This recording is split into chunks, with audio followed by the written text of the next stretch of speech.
గురుగారు, అయితే అప్పుడు రామాయణంలో ఉన్నటువంటి లంకా నగరం, ఇప్పుడు కనిపిస్తున్నటువంటి ఈ శ్రీలంక, ఈ రెండు ఒకటేనంటారా? రెండు ఒకటి కావు. ఇందాక ఎప్పుడో ప్రస్తావన చేసినట్లుగా కాలానికి తగినట్లుగా భూఖండ నిర్మాణాలలో అనేక రూపాలు ఏర్పడుతూ ఉన్నాయి.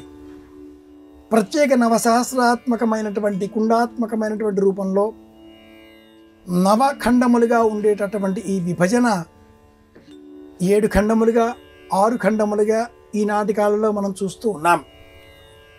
నార్త్ అమెరికా, సౌత్ అమెరికా అనే రూపాలు.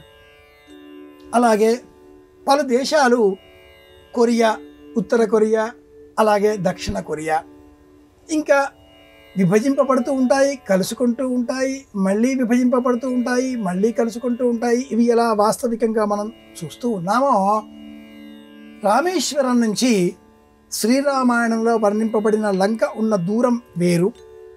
ఈనాడు మనకు కనిపించేటటువంటి సిలోన్, సింహళం, శ్రీలంకగా మారిన శబ్దంతో ఉండే కనిపించే లంక వేరు. ఇది సిలోన్, ఈ లంక వేరు.